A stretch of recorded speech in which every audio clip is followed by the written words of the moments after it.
Okay, welcome everybody for coming to the third year M&M. Today's our birthday. I hope you got some cake. It's actually pretty good. We got it at Costco. So, welcome. Today we're going to do a Xamarin Evolve recap. And I'd like to thank our sponsors and our host Object Partners. So, big clap for them. We've got a great space here and help us out. And then our awesome sponsor, Mobile Composer, Lauren. Lauren, would you like to say anything? Yes. I have. Now about us. Thank you. Okay, come on up, Lauren. I have something to say. So it is the third anniversary, and I remember sitting around with these two guys at several sessions. They were trying to figure out how to get this started 3 years ago, and I think they did a great job, and I think they should get another round of applause because this has been a really good group. So.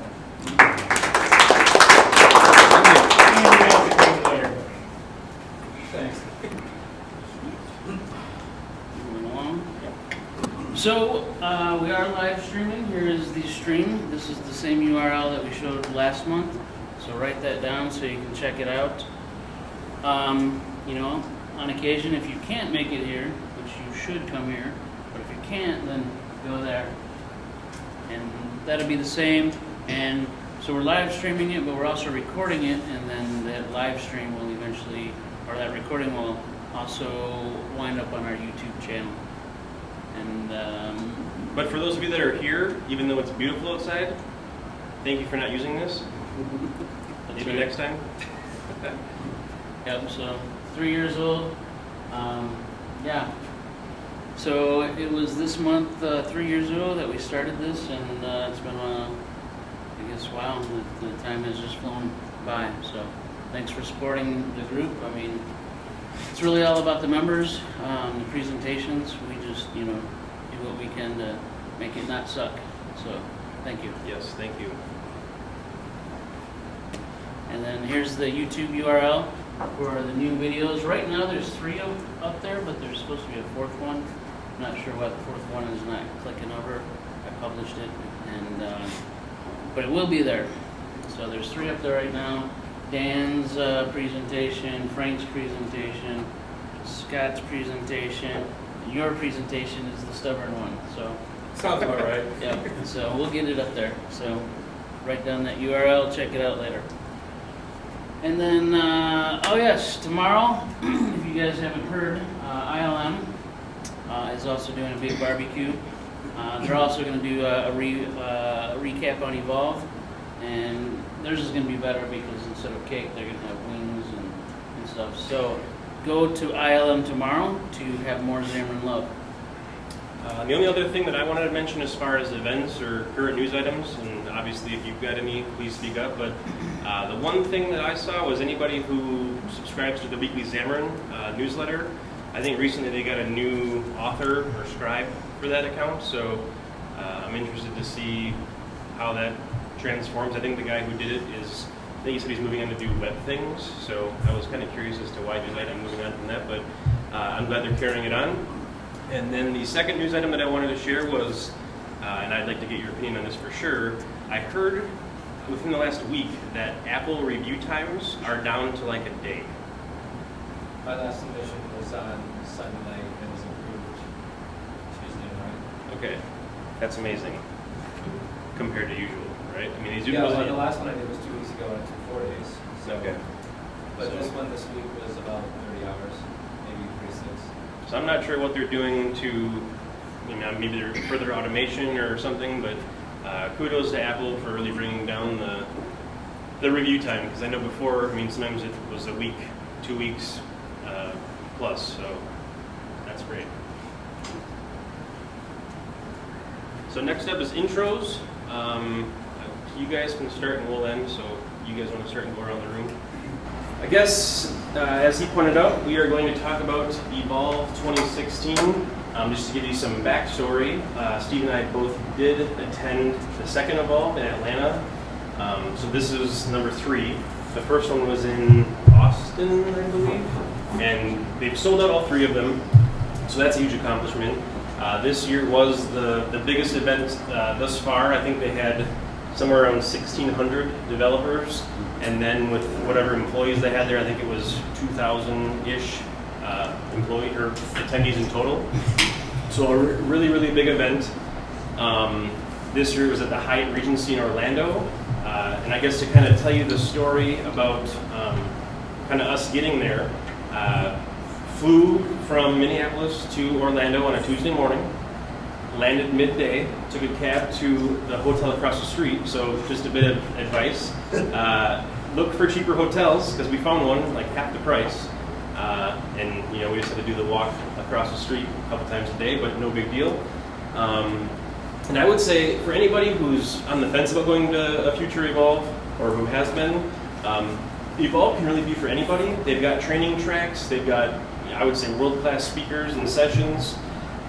So I mean, if you're just getting into mobile, or if you're looking for more advanced topics, they really have a track for all of that. So definitely consider going.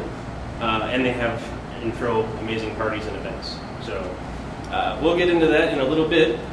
But first, we wanted to talk about the swag from the event. So they gave us all Xamarin backpacks, and Timbuktu backpacks, so not a cheap backpack. These are custom. It says Xamarin on the bag, and it has a Xamarin on the shoulder strap. They also had some Evolve sandals. And Steve, I don't know if you want to hold up the new pencil book. So this is kind of the final edition, maybe, of the Pencil Xamarin.Forms book. Last year we got like a small one. So this one is like 1,200 pages, and it's autographed. So don't steal it. No, I'm just kidding. And Yep. And last but not least were our cases. Yeah, we got so 3 phone cases. Good Case is an app in the App Store, I'm assuming for all platforms, and you can go there and build your own Xamarin case and have it shipped to your house. I think they're $40. Everyone at Evolve got one for free, but I believe you can still get one if you'd like. You can get different colors, different designs, put your own custom design on it, pretty much whatever you want to do with it. Kind of a cool idea. They were designing them there, so I think the first, was it 600 people got theirs at the event or something? I think so. But yeah, so that's the swag. We registered, walked in, and we went right on to a one-on-one session. So I don't know if you guys saw or were subscribed to this email, but anybody who went to Evolve could register to go to a one-on-one. And Steve and I assumed that being indies, that it wasn't likely that we would get selected. So we both registered for this, and it turns out we both got picked. So we actually had 2 one-on-one sessions back-to-back with 2 Xamarin engineers. 2 awesome guys. We learned a lot. They told us a lot of nice tips and tricks. They pointed us to some async await videos, which are on channel 9, which we should give you guys the link for. I think they're definitely worth taking a look at. And the best part that came out of it, and this might have been worth the price of admission in itself, was while we were showing them our application, a Xamarin.Forms app with a very custom UI, they actually were very impressed and said that they'd like to talk to us after the event about doing a case study. So we'll see if that goes anywhere, but we have been in communication with them since, and we'll see where that goes. So we actually got to have both of our sessions combined. So it was the 2 of us with the 2 engineers for 2 hours straight. So it was pretty awesome, actually, because they told us all the things that we were doing wrong. Or right. Yeah. I think there was a couple things we did right, but Yeah. yep. Next up, and I don't know how well you can see this, but again, I wanted to point out the events that they throw. So the image on the left is this huge dining hall. I don't know how many tables were in there, but I wouldn't have wanted to have set them up or take them down. They have numerous lines of buffet, both in this room and in the hallway adjacent. And on the left, I don't think you can see it, but there's kind of this, I don't know, it's like a scaffolding almost. And they've got a huge net set up for drones. So people were doing drone training and drone racing and obstacle courses. So Yeah. it's both small ones and then the bigger Phantom. Yeah, they even had, I think they had VR headsets where you could actually fly VR, use drones, and we got to do it for a couple of minutes, but there's a lot of people trying to do it. This picture doesn't do it justice. Like, this room is 10 times bigger than what you think it looks like. Yeah. And the drone stuff was really cool. It's just, it was too popular to to get in some real quality time there. And on the right, we'll get to the next slide shortly, but that's, I believe, a Dumbledore DJ. Yeah. So one night, they rented out Harry Potter World and the Jurassic Park theme parks at Universal Studios.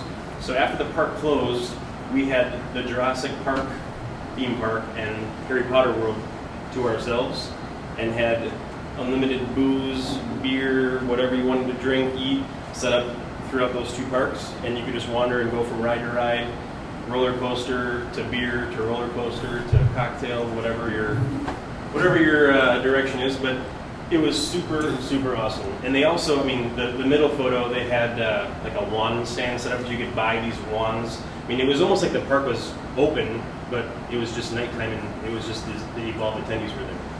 It was incredible. I don't want to know what it cost, but it was awesome. Yeah, I don't think they make a profit off your tickets, to Evolve ticket sales. I think they spend all your money on stuff for you. Yeah. Next up was, we wanted to show the Xamarin Microsoft booth. This doesn't even fully capture the setup that they had. It was huge.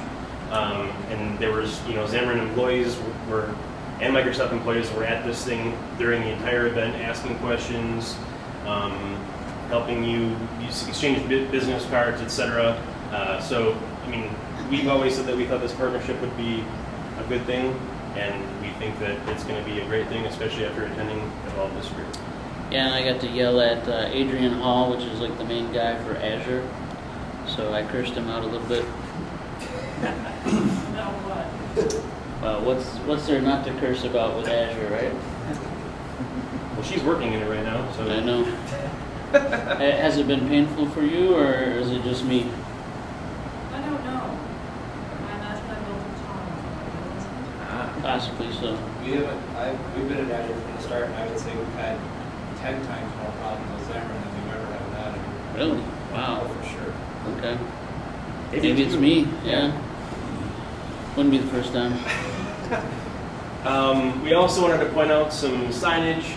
So the image on the right is a list of sponsors. The images on the left, they had two, I would say these were 25, 30-foot signs outside of the main keynote room. I mean, I would say if I were to be standing here, maybe my head would have come up to like here-ish somewhere. I don't know. But it was very, very, I mean, and this was not all that they had. They had signs all throughout the hallway leading up to the event space. Next up is the audio. Cross our fingers. Well, I'm going to mute this so it doesn't go on the stream. Otherwise, we'll get knocked out for copyright. So.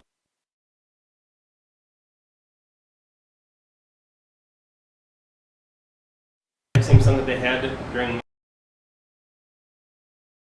Evolve 2.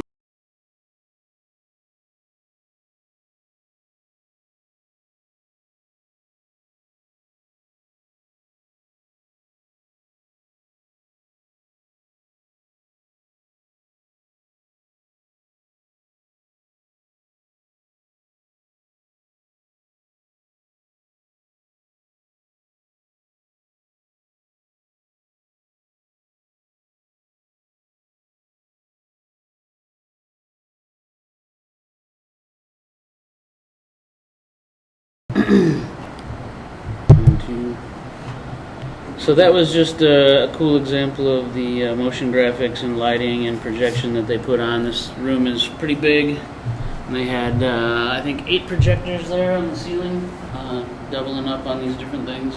Each of those projectors are like $50,000 each. Just kind of a side nerd note, sorry. This is the screenshot from Miguel during his opening part of the keynote. So Nat led things off, talked about the future of mobile, and then Miguel came in and talked about some of the release candidate IDE updates. In particular, here he was talking about Xamarin Studio, and on the right was Nina, and she probably gave one of the bigger announcements of Evolve, which was the Xamarin.Forms XAML previewer, which we'll talk about in a little bit. Thank you, Adam.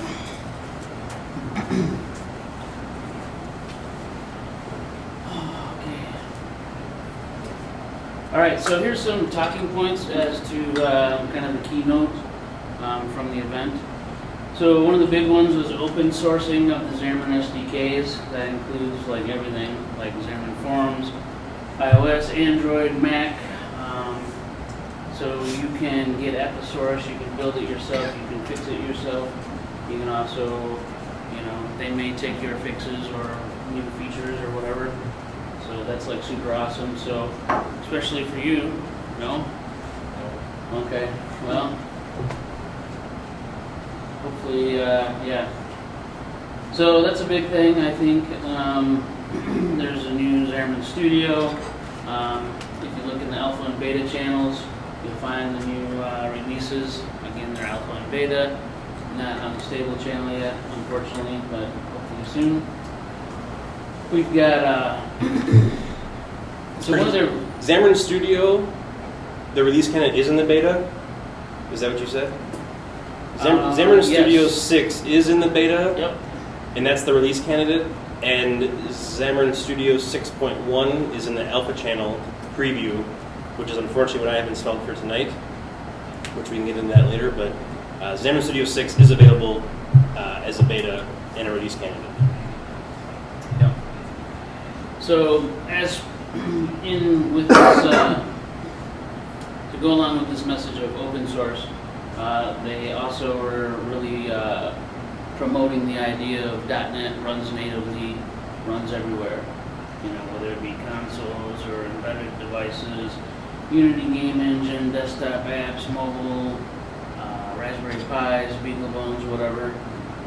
That's kind of their big new push in open source stuff, as you guys may know.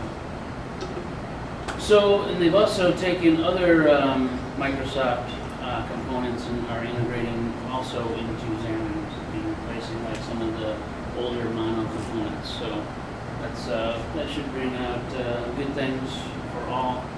To find out more about that, you can go to open.xamarin.com. And then, so here, again, we've got iOS Simulator for Visual Studio. That's pretty cool. Visual Studio USB remoting. And we'll get into these a little bit more detail later. This native embedding, deeply themed forms, data pages, themes, the XAML previewer, which is a pretty awesome thing. We've got workbooks, which are kind of like the evolution of sketches. And then, of course, a test recorder for Visual Studio, Test Cloud Live, etc. Yeah, the one thing I would like to point out when looking at this is there's a ton of stuff. I would say my biggest disappointment, if I had to pick one about Evolve, is a lot of this was given to us as preview, not release-worthy or stable. But I have to give them credit. They're working on a ton of stuff, and it looks like some very complicated yet awesome things. So if they can follow through on all these and get them out of their alpha channel, I think it's going to be amazing. So there's a lot. Yes, and on that note, there is a lot. We're going to try to go as fast as we can on some of these high-level things and not go too deep. We'll go deep in a couple parts, but obviously we're not going to be here all night, so bear with us. Okay. So, let's see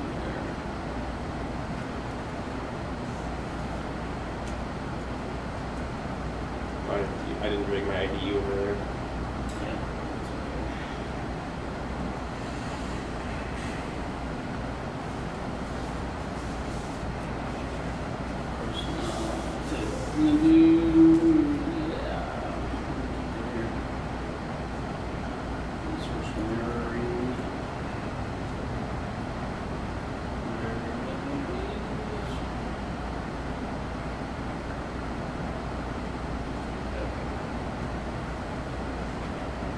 You see that down there on my computer?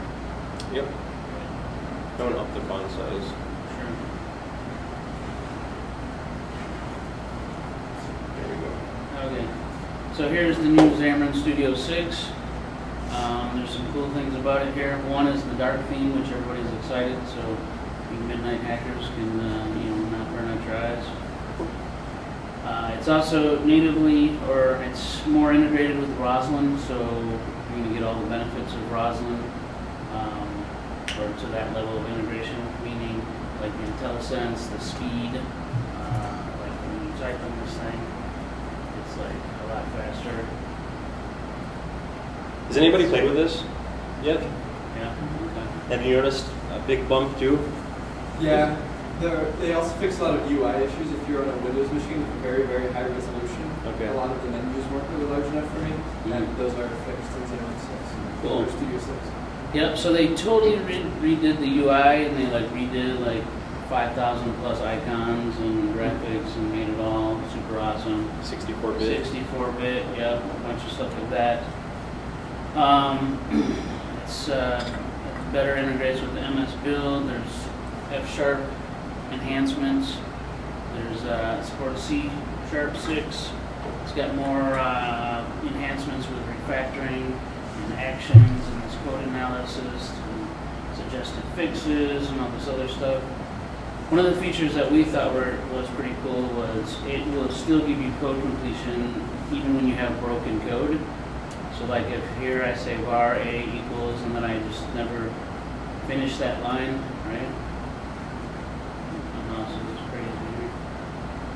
So say I do that, say I get the red squiggly, but if I start going down here, I'm still getting code completion even though it's broken up there, which is kind of cool. Of course, I'm not doing it right, but you get the idea.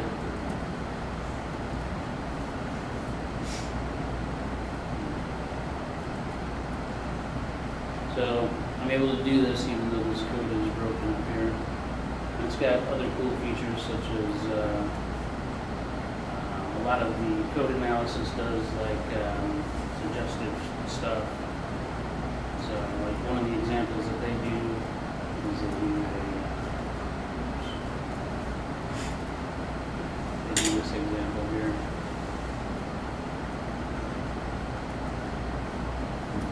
My fingers aren't working today.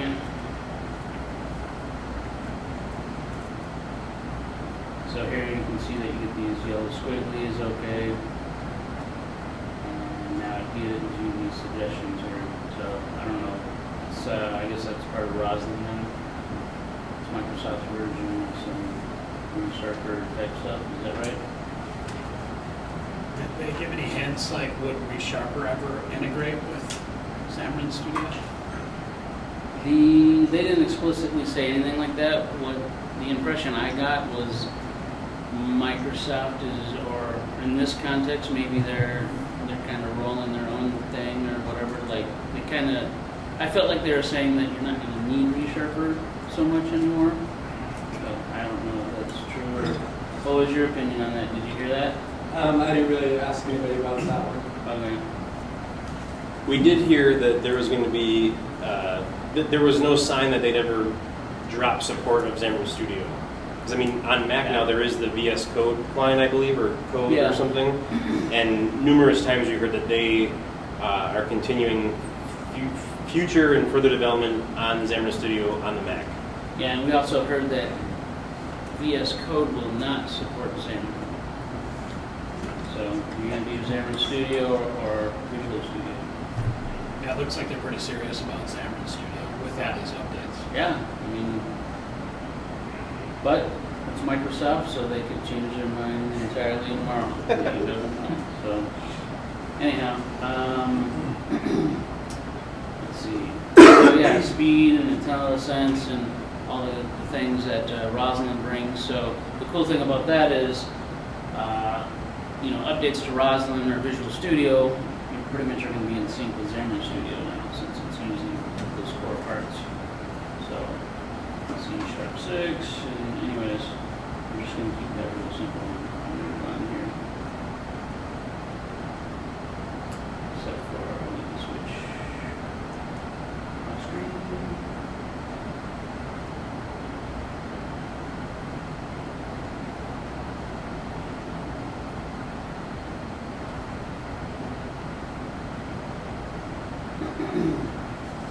So the next thing we'll talk about is iOS for Visual Studio. So the cool thing there is before, you would see your simulator on the Mac as opposed to on your Windows machine. And we've got a cool video I can show on that.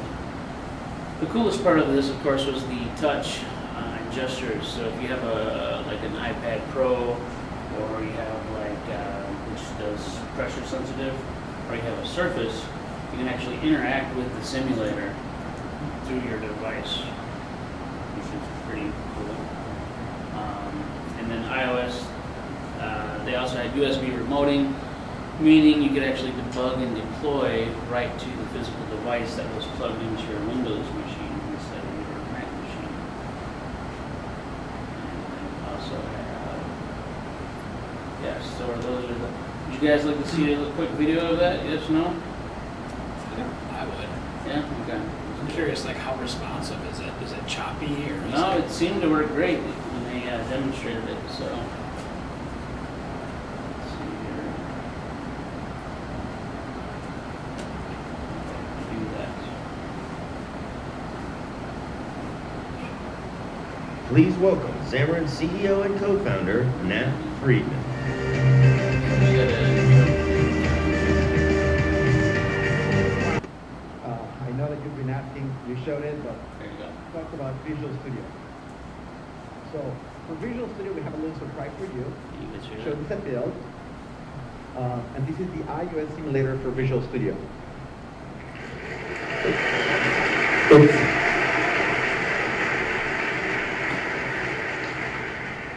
It is available today, so I know that you've been asking, you showed it, but where is it? Where are the bits, Lebowski? Well, the bits are here. So this is very useful. Essentially, when you're developing a Visual Studio, you typically have two computers. You have your Visual Studio machine, and when you debug, you have to switch to the Mac. And while that works, it's just a little bit cumbersome. So we're making it easy. And in particular, if you have a Mac Pro, which is what I do, I have a big, nice Mac Pro on the back. You can still use it with your beautiful high-resolution display with Visual Studio and do all your development there. So you still need a Mac, so let's be very clear about that. You still need a Mac, but we're going to remote the iOS simulator to Windows. So what you see here, oh, you see it? No. Oh, yes, you see it there. So this is the iOS simulator. This is Windows. Windows are running on a Surface, and well, you can use your finger or you can use the pen. And what is very nice about what we're doing is because I'm using a Surface tablet, I can actually do a lot of debugging and experimentation with the iOS simulator that I can't actually do with macOS itself, right? So I can use pinch to zoom, right? In Mac you have to use this keystroke combination, so you can actually do this thing. You can actually try a lot of the gestures. But because we had already demoed this at Build, we figured, how can we demo something new for Evolve? So, so we figured, why don't we demo the iPad Pro and showing the pressure on the pen? So, as you know, the iPad Pro now supports pen pressure, and the Surface also supports pen pressure. So, for example, here if I draw with my finger, it will draw in red, so I can say hello. Right? And if I draw with a pen, it will draw in gray, okay? But this is what is very nice. You can actually, if I press here, like that, it paints darker, right? You see that? You guys see that? No. Yeah. And for those of you that follow the calligraphy Instagram account, you'll know that you're supposed to do the downstrokes are hard. Is it hard? Yes. The downstrokes are, no. The upstrokes are light and downstrokes hard. All right, so, okay, you get the idea. So that's the iOS simulator. We're very happy about that. Now, the other piece that we're doing to complete the picture is, many of you have your iPhone, and your development phone is also your personal phone. And instead of having to attach it to your MacBook Pro down there, what we're doing now is we're remoting the USB port from your Windows machine to the Mac.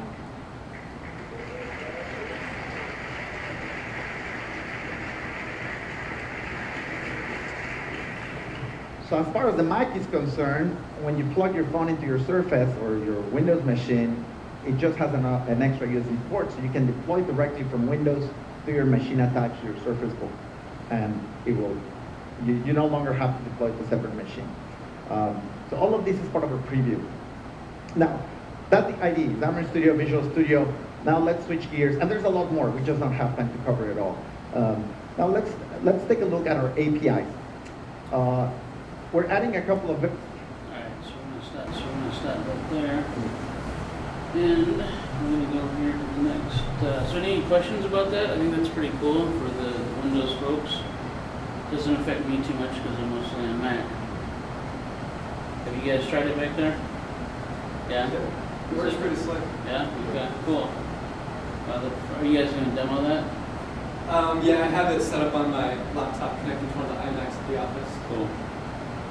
So that's gonna be my new shtick here. I'm gonna say, go Friday to see it with these guys. Do the deploys take longer? Well, I haven't actually deployed to the device. I have the simulator version. Oh, I thought you were talking about the USB remote. If somebody brings an iPhone, we can try it, but I don't have an iPhone. I don't think that'd be a problem.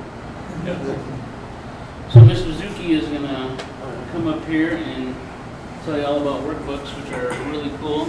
Yeah. All right, has anybody played with workbooks? One? So I believe these were actually initially announced at Build. And when I saw, I think it was Miguel and someone else, when I saw this, I was like, this is going to be amazing. This is going to completely So right now, how many people, when they need to try out some new feature or trying to do some prototyping, create a new solution, you know, it creates how many new files for you? I mean, everybody does it, right? It sucks. But with workbooks, you can build these little standalone tests, documentation. I think that this is going to be awesome for things like Xamarin University. And Xamarin has also pointed out that they plan to do this in their documentation, but more or less all it is Markdown. So it's saved as a Markdown file.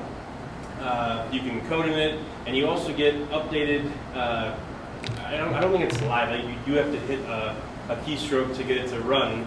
But on the fly, it runs right next to you, super lightweight, super easy to use. And I don't know, as far as sketches go, sketches were announced at the last Evolve. I don't think they're going to continue with that anymore because this is a better version of that. Yeah. But we'll see what happens. I got the impression that workbooks were kind of like the descendant or evolution of sketches. Yeah, I mean, that would have been my opinion as well. So right now, you can do this for iOS, Android, Mac, and Windows. So you just pick one of those and your simulator boots up right next to it. You can do, like I said, you can do code editing. And then the other awesome part is you can write documentation in here or comments, which I think will be super, super useful, like I said, for teaching or handing this up to somebody else. I think for any time I'm expected or asked to do some new feature in a project, I think it'd be awesome to just have a workbook folder associated with any new solution, and just have it be part of source control. I guess I don't know how Markdown can be diffed or not, but definitely seems like an interesting idea. Yeah, I think they said that they were going to replace all their documentation with this, Yep. which means it would be interactive documentation, which is a pretty awesome idea. I mean, right now they point you to a GitHub link, I think, and you got to pull down some huge zipper, check out the source, and yeah. So let's go into a demo. See if I can pull this over and do that. Might want to mirror. Oh yeah, that's going to be awful. Right, that's why I mirrored it.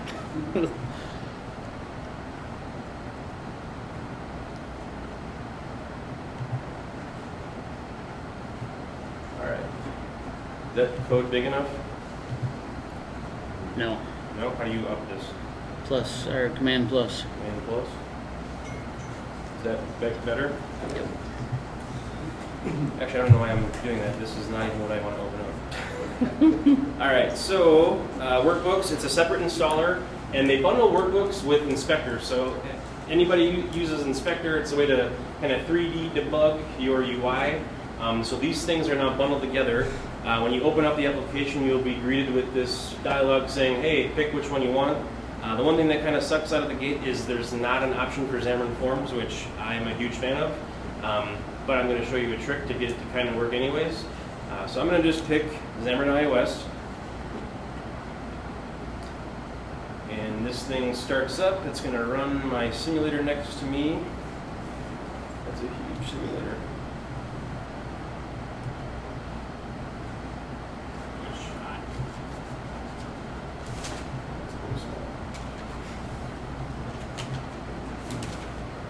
Alright, so here is the editor. So if I hover over these, I'm going to give you a little tooltip. So insert, that says insert a new documentation entry. This is insert a new line of C#, or you can delete the entry. So right here I could say, hello MNEM, thanks. Oh wait, this is not what I wanted. Live code. So that's just documentation. I can, select this, and it brings up my rich text editor, so I can, bold, italicize, put in links, etc. Next, we'll put in a code line here, and this is where workbooks really gets interesting. Go to File, Add Package. You have access to NuGet. So I'm going to immediately add Xamarin.Forms 2.2.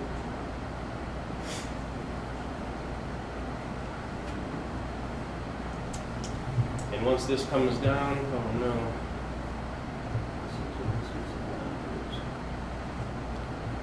Let's try this one more time. Internet working? Yes, it is. Alright, well, maybe I will open up an existing one.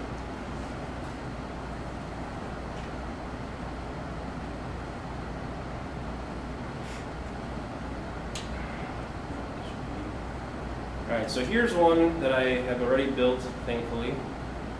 And let's get the simulator running next to it. So after you add a package, essentially what it does is it throws these references up here for you. And then you can just add in your using statements as usual. I built out a page, or a class called myPage, which extends content page. And I built out a app class that extends application, which is your Xamarin.Forms application, and I set my main page to my page, which is just this empty content page for now. And this is kind of how you bootstrap it all together. So you do Xamarin.Forms in it. I created a new instance of my application, and then you have to set up your main or view controller for, because this is an iOS project. If this was Android, this is the area where this would be a little bit different. So what I can do in here, say, is I can say content equals new label, and I could do text equals welcome. And if I hit shift return, it evaluates it and should put it up on this device. Let's hope that this is play button. Yep. Oh, it did. It's Yeah. just up a little bit. Need some padding. So it is up here. I would just have to add some padding. But what I want to do is show you something a bit more interesting. Let me go get, so instead of showing you just some text, I'm going to add this box view class that I created earlier.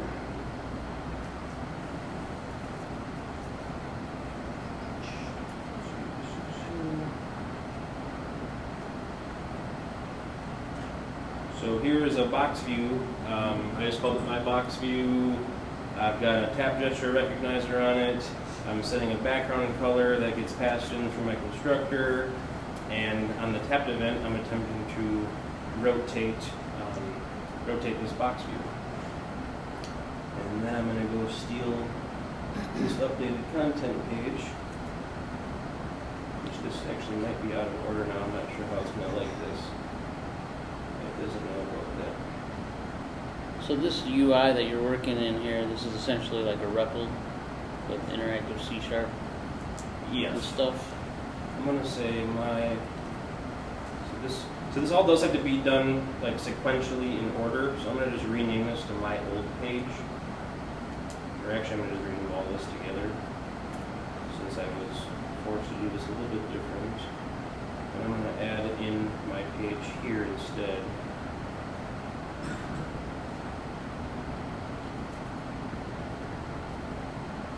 So now I'm not getting my red squigglies on the creation of my new box view. So all this is doing is adding 3 of these box views to a stack layout of my content page.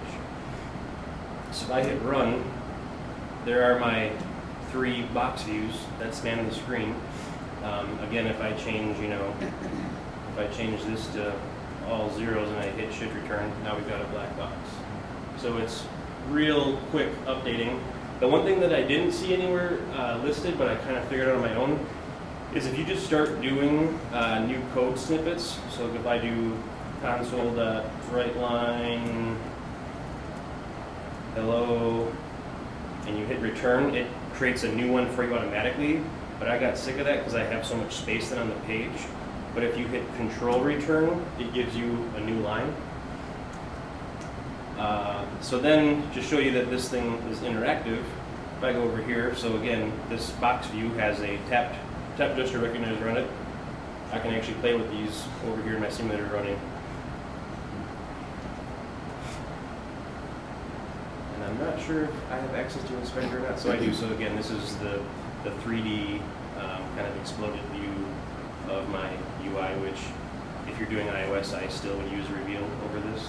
But Reveal app. yes, Reveal app. Yep. So that was my demo on workbooks. I would say it definitely has a little ways to go. I mean, obviously we just saw that error with importing the NuGet package, but I still see huge potential in being able to quickly prototype and show people a working thing in the simulator. Can you get it to work with custom controls or factories? I mean, the thing that killed us with Sketches is that we don't have any buttons in our app. We have custom controls that are buttons that have custom animations for tap events and stuff. And bringing that stuff into Sketches wasn't easy to just create a brand new page, Right. and shortcutting the app startup to go to that page. Yeah. So earlier today, I tried doing one of these. You ever use End Control? It's to build I out. know what it is. Yeah. So I tried importing End Control. That worked. But for whatever reason, I wasn't getting any code completion on anything I was trying to do with End Control. So I was trying to, create an End Control view, which is just a canvas area to draw on. And then you can do canvas.draw rectangle, canvas.draw ellipse, and I couldn't get anything to draw it on the screen. So I think I might file that with Xamarin because I use End Control a lot. I think it'd be beneficial to be able to, build up your custom UI in here and kind of proof it out. But that was an example I've tried But this far. that's still using a completed library. I mean, we have classes that are our factories, or classes that are our custom buttons. Do you basically You could paste your class in here. You have to copy and paste the entire content of your factory and your class in here in order to get it to work? There's no way to reference like a CS file or anything? I haven't seen that. That would be awesome. But yeah, at the very least, you could paste it in. But yeah. Yeah, I mean, I'm an anomaly. We don't make enterprise apps. So we have tons of factories and custom controls that make prototyping a quick what-if screen almost impossible. Yeah, that would be. I haven't heard that, but that would be an awesome improvement.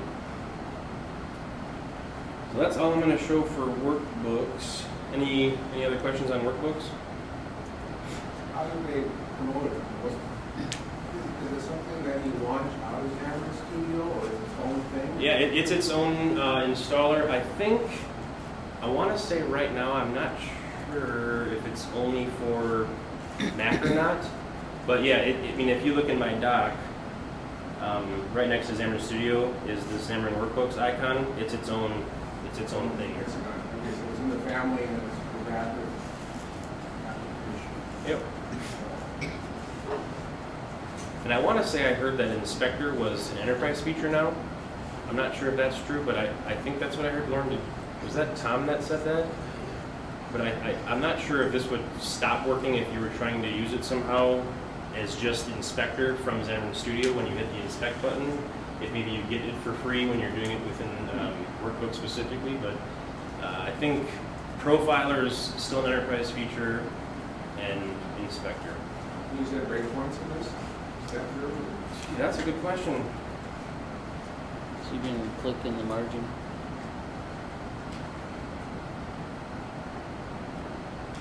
I know the key command for comment didn't work, and I had to just move my cursor there and do //. No, there is no breakpoints.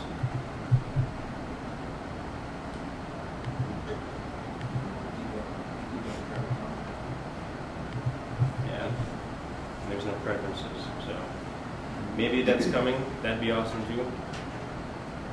One thing, if I just do this quick for you, is if I do say list, what would be a good example of this?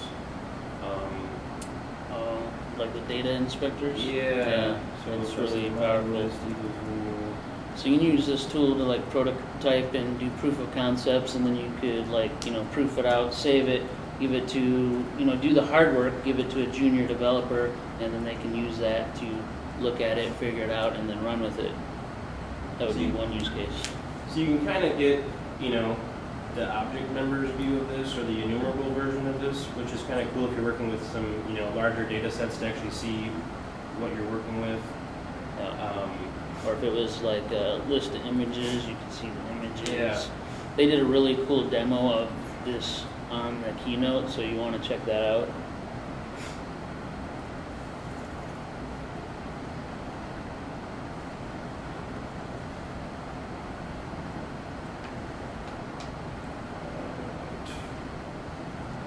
So play.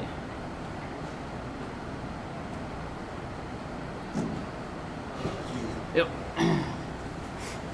All right, so another awesome feature. Yeah, it's in preview, so you're not going to see it in stable build for probably a while. For data pages and themes.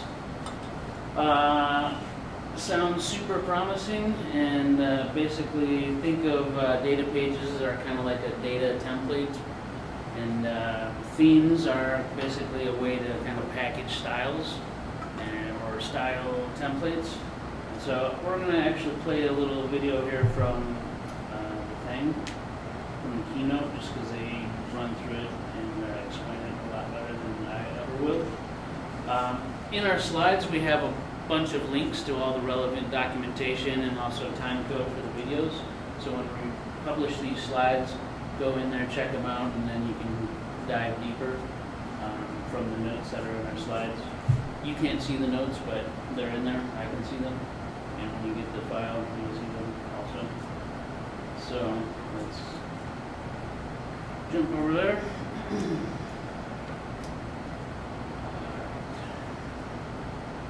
And we're just going to mirror this guy to make it easy on me.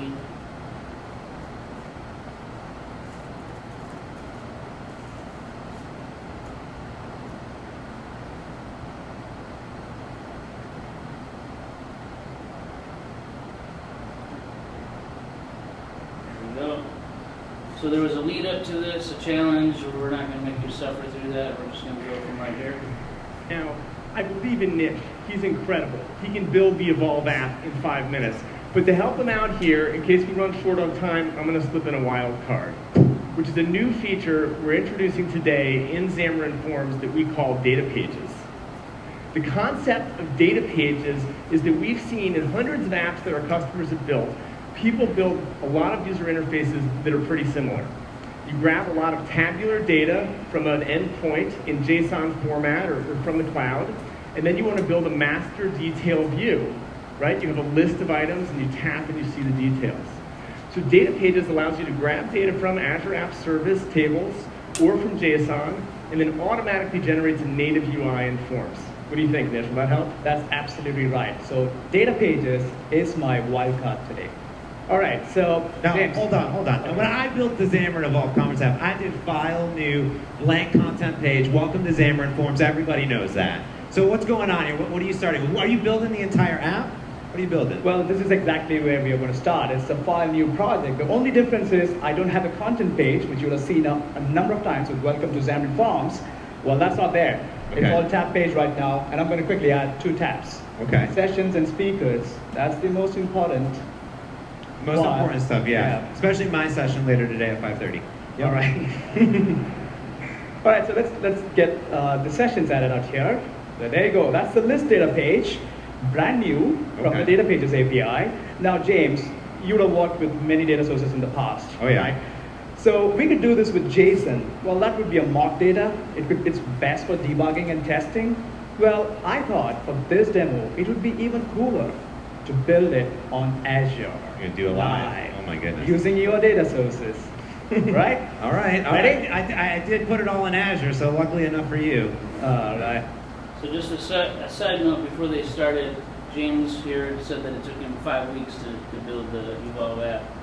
And so now they're going to basically rebuild it in 5 minutes. Now, of course, that's not true because they obviously, the Azure services are there, which he probably spent half his time on that. And then also with the data templates and the themes, you know, who knows how long that actually took. Final wiring, sure, 5 minutes. All right. You're welcome. All right, I take that. Welcome. But yeah, so where I'm going to add that this data? I'm going to add the speakers as well. Speakers. So let's run this. All right, James, I looked at your code, all right? The application looks amazing. Thank you. But your code. Hey, easy guys. Hey now, come on. All right, so you had a content page, you had a list view, and you had an item source, you had a data template. That's what you do. And then you had whole sort of layouts and everything to make this app. Makes a beautiful application. All right, James. Now, what you see here is less than 30 lines of code. Oh, like actually 20 if you really look at it. All right. All right, and where's the code behind? there's no code. Oh my goodness. All right, prepare to have your mind. I'm ready. You guys ready? Ready? There you go. That's the entire data from Azure into a beautiful app with just few lines of code. Wow. Beautiful.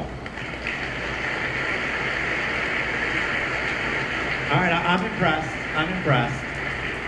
All right, James, this is, I know you like Android, so I just brought this out. I do. I love material beautiful design, layers. Yeah. Beautiful card view out there. Do you see that? I see it. Why did you go and swipe right for? Take a look around and I see. Right. Just swipe. There we go. Oh, that's speakers. Do you see the difference? Yeah, it's nice different. How did that work? Well, there's this style class out here, right here. Do you see that? There's events and contacts, which automatically does a beautiful job for you, looking at your data and then building a beautiful UI. So these are the 2 data page styles that we're shipping now. That's right. But you can extend data pages with your own styles, and we're expecting to see many more in the future. Yeah. So like, if So why didn't you go and tap Jason Smith there? I love Jason. Had his Xamarin. Oh, look at You guys that. love him? Look at this. Oh yeah. So this is the master data page hooked on Automatically. All right, let me ask you guys a question. Because it seems to me like the data you're pulling from Azure is just popping into the app here. It's kind of amazing, almost unbelievable. What if my data is not in the right format? Is there a way of handling that? Yes, absolutely, Nat. We can do that. So right now we are lucky that the table names matches exactly how we have templated this. So we can go and let me just quickly show you the table, right? Oh, so this there's is the the table. Azure Easy Table data. So this is how it has been matched exactly. Now we can go and change that too. I mean, this is something which you guys are very used to it. So I'm just going to add a few lines of code. Stop debugging.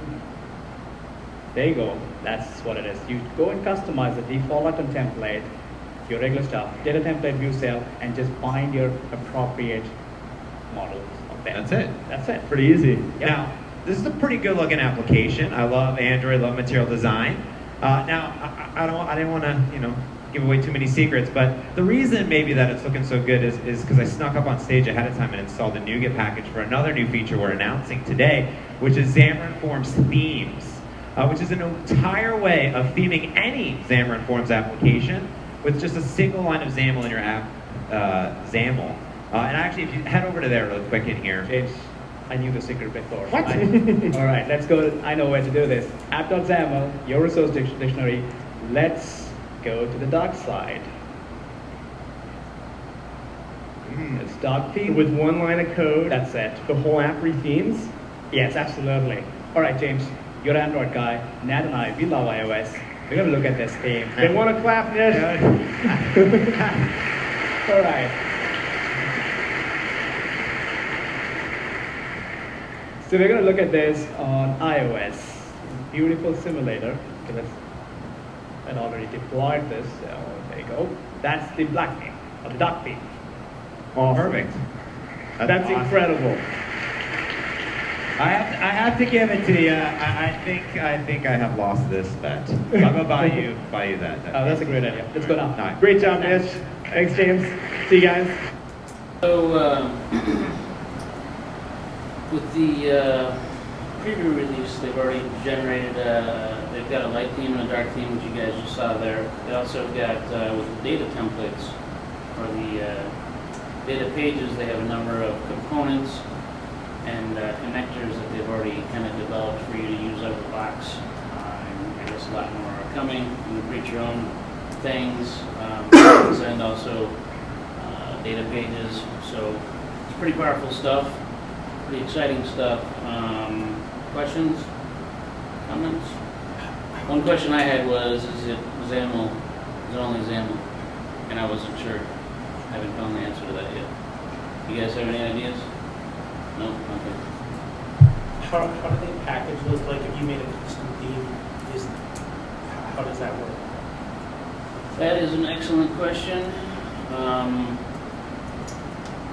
don't necessarily have an answer to that because it's I think the themes come down as NuGet packages. yes, they do. But What if you made create your own? So it'd just be like a DLL? I think it'd just be a DLL, yeah.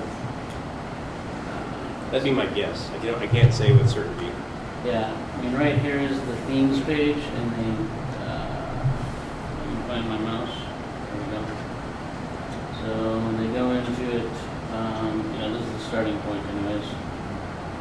There's some other stuff over there, like theme, dark Yeah, theme. click on one of those. It tells you how to bring them in, I think, or creating a custom one.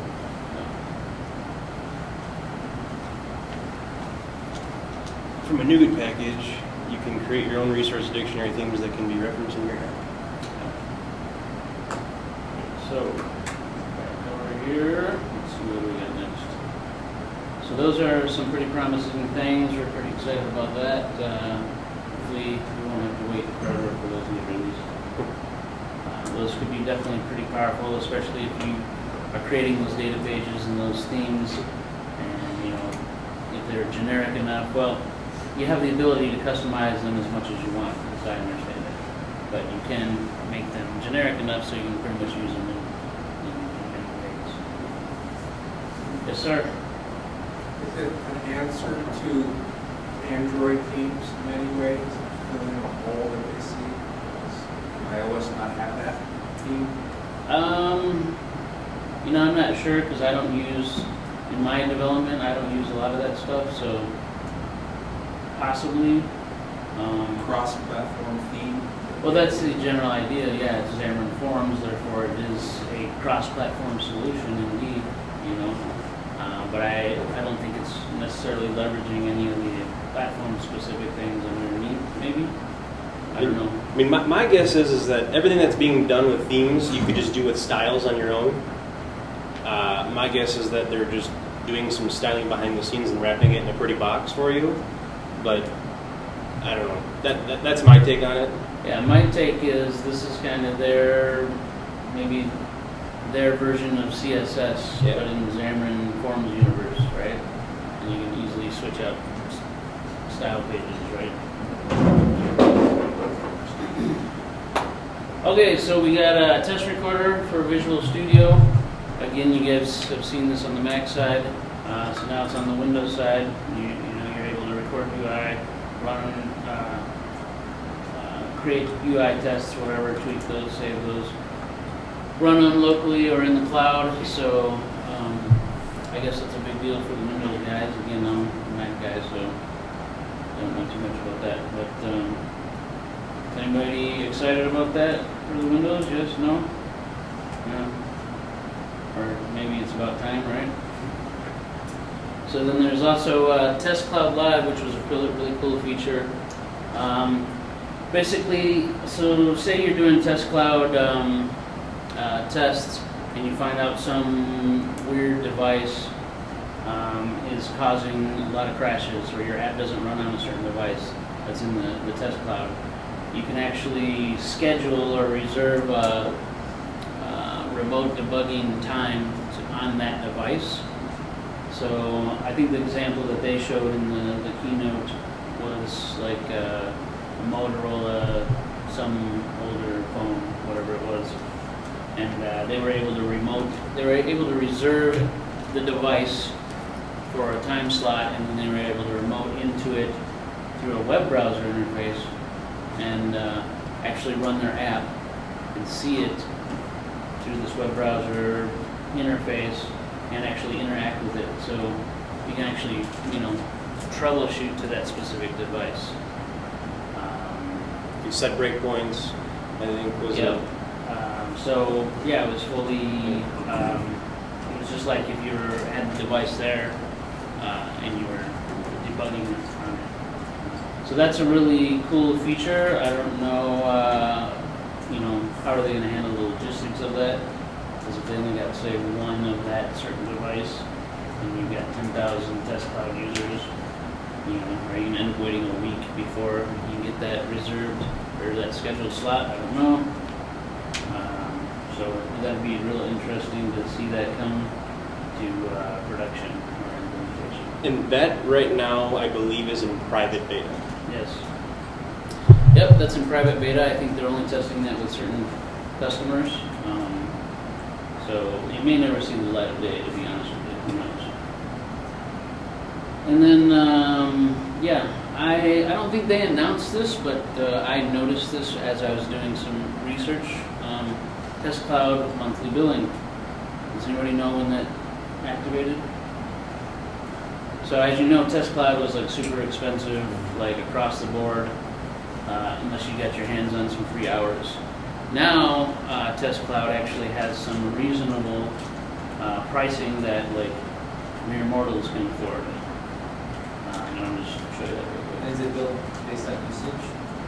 Yeah, so here's kind of the price points, and I could afford $99 a month. So before it was like, I think the entry level was like $2,000, and you had to pay it up front.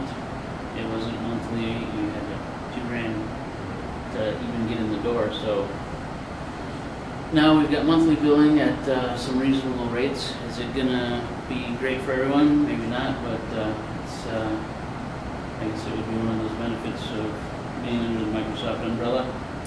Just as you guys know, Xamarin is now free with all MSDN subscriptions, and the Community Edition for Mac and Windows, also free, is similar to Professional. It's like they took the Indian business license and rolled it together. And another good thing, maybe you guys don't know this, but just about anybody can get a BizSpark account or license.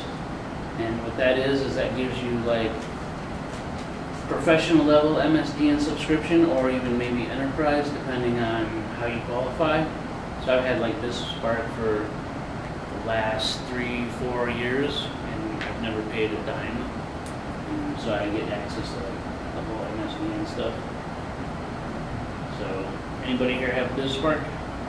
We had it, but you only get it for 3 years unless they change the rules. We were graduated out. I think, so with BizSpark, there's like 3 requirements, I think. One is you gotta make under $1 million a year. You gotta have like 5 developers or less. And I think it might be a 3-year thing, but I wanna say I've had it longer than 3 years, and they just keep re-upping me, and then maybe it's because I don't use it that often, so they're like trying to steal it with me. I don't know. Anyways, get BizSpark because it's like free. But you also have to have a tax ID, or that's sole proprietors do. Well, I'm an LLC. Yeah. So you have to be an independent business owner. Yeah. So I'm an LLC, and I think they asked me for my EIN, Right. and that was it. Yeah. But I mean, if you wanted to game the system, you could create an LLC over here, not do anything with it, get a tax ID. Again, that's going to cost you like $100, $200 tops, and then you can go get MSDN. Like so. Anyhow, so Adam's going to handle this part here. All right, so Xamarin.Forms, native embedding. When they announced it, I thought it was really sweet. So what it is it's a way without the use of a custom renderer or effects to kind of inject a platform-specific control in a Xamarin.Forms project. So a couple requirements. You need to be on 2.2 of Xamarin.Forms. That's not a big one. The big one is probably that it's only currently supported in shared project. James Montemagno, he did say in a Xamarin blog post that you can do it with PCL. I think it was James, but he didn't explain how in the brief moment where he said it. I was like, well, what does he mean by that? So if you want to look into that, I'd love to hear it. But yeah, right now, shared projects only. You just do your conditional compilation to add them to your layout. And again, I'll go into a demo here next. So let's head back to Xamarin Studio. Close this.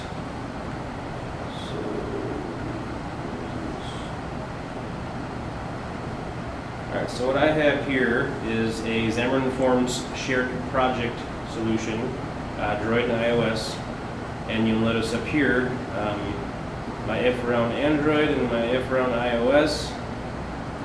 I create a list view.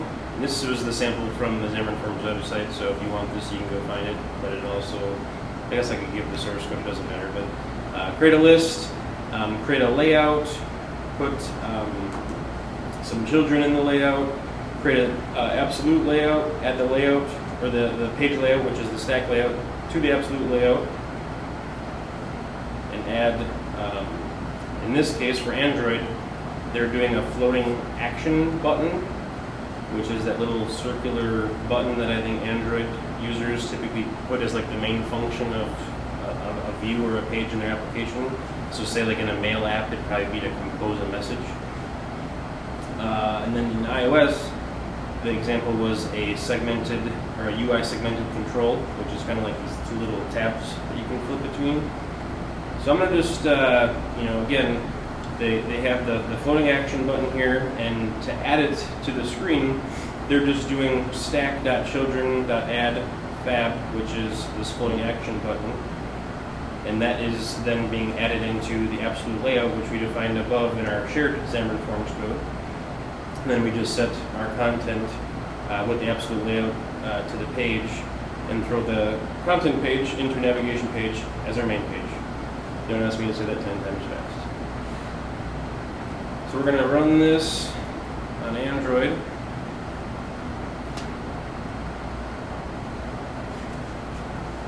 I suppose I should watch what's happening with the demo. So again, everything up with the navigation page with the native test title, your list, that's all your standard shared Xamarin.Forms code. And then down here, this is your floating action button. This is the platform-specific injected piece. And if I hit it, they put this little animation. I believe it was James Montemagno and Jeremy Val or something like that. It's another Android fanboy at Xamarin.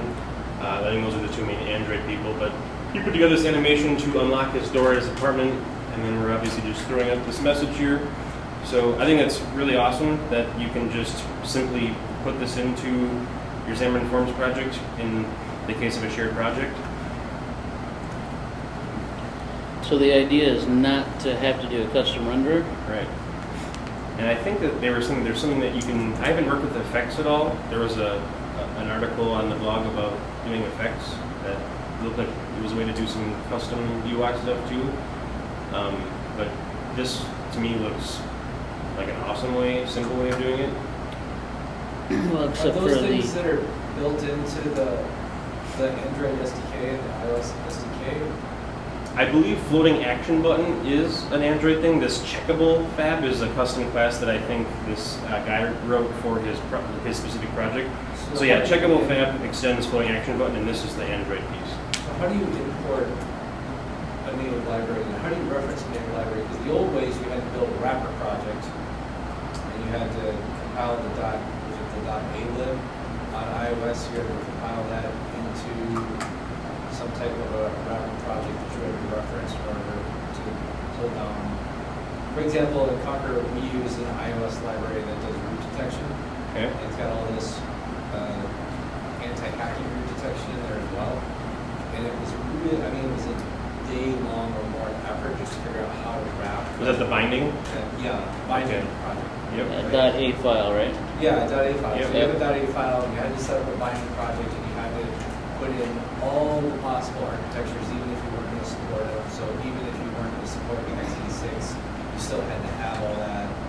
It was a big hassle. So is what you're saying here is that you could just drop a .a file and include it as an iOS resource and then somehow reference it without setting up all that binding? No, so this isn't about using like a pre-built library. Okay. So this is that checkable fab. So that's what we're adding as that little circular icon. Yeah. So we have a floating action button, which is an Android control, and this class exists in my Droid project, right?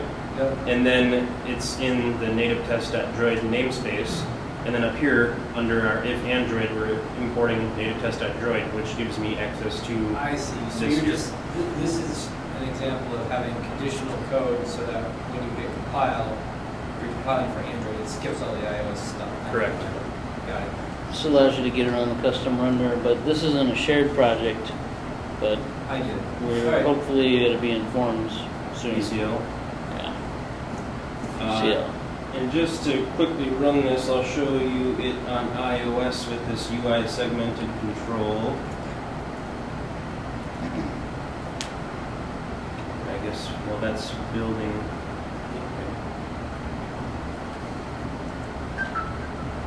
So on iOS, we're creating a segmented control, we're adding a couple of different segments, and then we're listening for a value changed event, and again, we're adding it to the stack that we had earlier.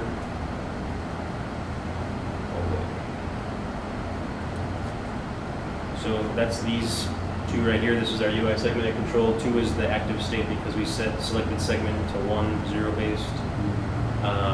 So if I hit this, we'll get a little pop-up that says click 0, whoa, 2, click 1. So again, another example of putting platform-specific controls in via the native embedding, which was announced at Evolve.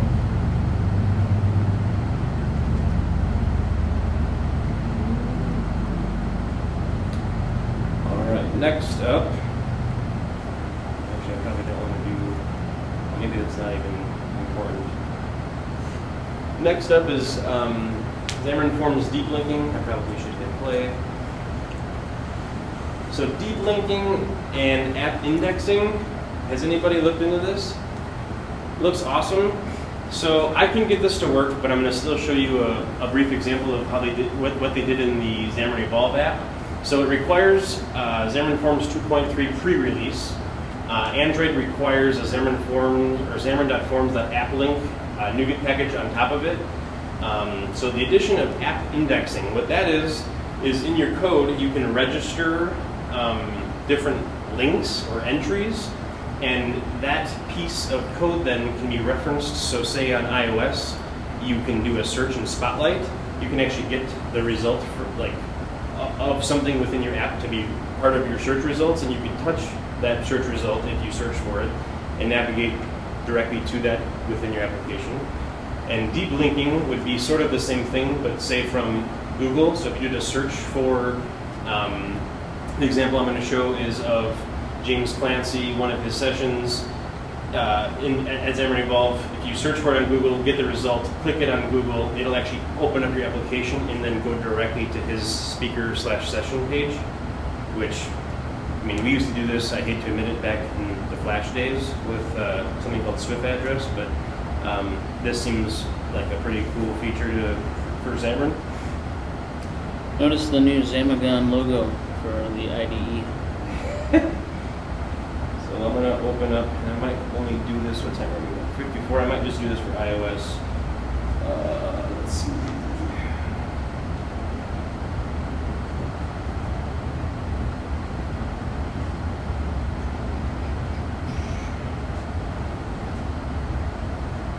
All right, so here's my phone. I'm going to, so I have the, I thought I had it. Here. So I have the Evolve app on my phone.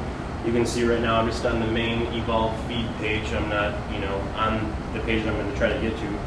So if I back out of the application and I say go out to the search and I type in, keep what I want. Let's do async await. So you'll see at the top it says async await all the things your mother never told you.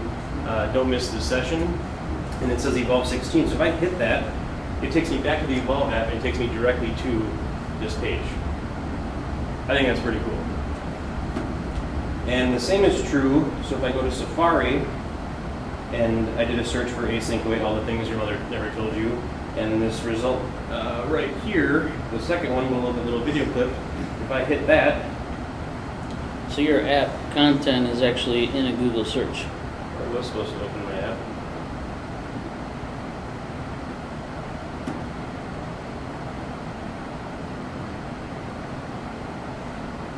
Alright, well that's not working right now. It's odd. Hit the open button at the top right. Click back in there. Open button. Go back in. Open Oh. top right. So now, I guess, well, the app was already there, but yeah, so you get the idea. A way to deep link into the application, and the same works on Android as well. Do you understand how that app indexing is working? Because if I'm not mistaken, all that data is coming from the cloud. So is that calling into the app, and the app's calling it onto the cloud, or So they the just app- act as together for the demo? The application actually registers a URL. Yeah. So the URL is something like evolve.xamarin.com/session/some GUID for the event. Yeah. And my guess is that something with the OS it has all these things that might be registered then with an application, and it is checking then on these requests and then redirects you back to the application. That's my assumption, but I know for a fact that they are registering.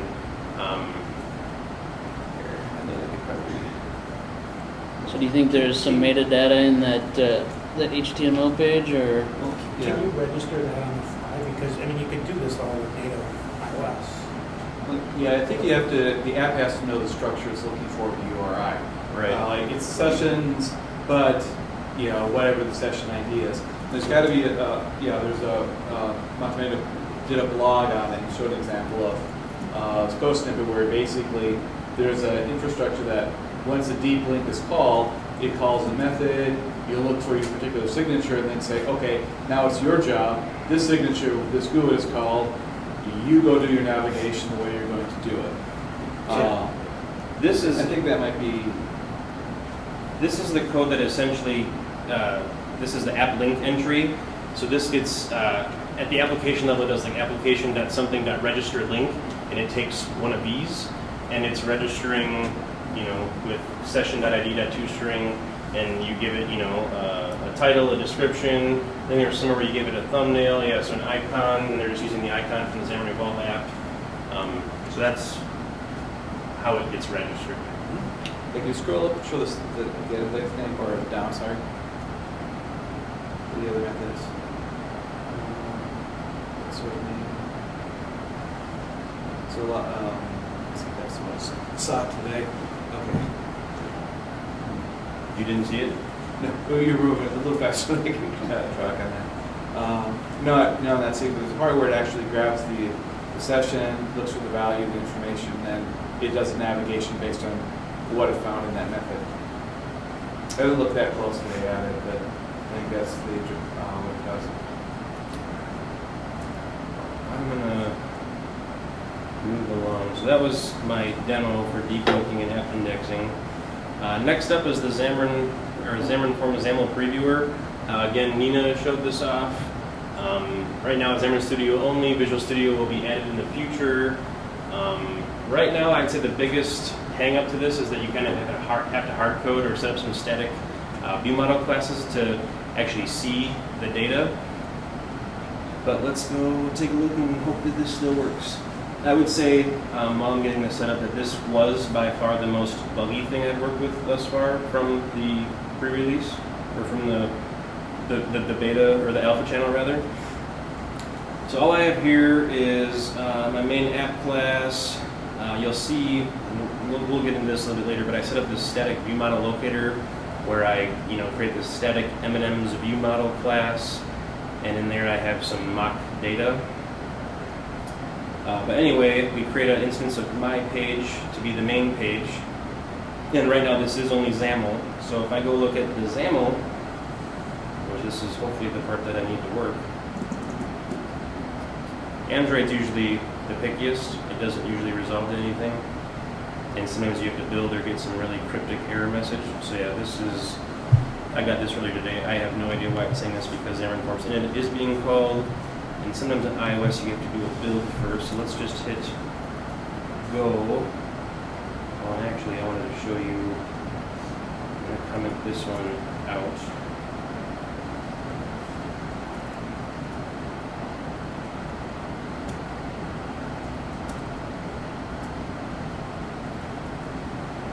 I hope this works, because otherwise, me showing the simulator is nothing you haven't seen before.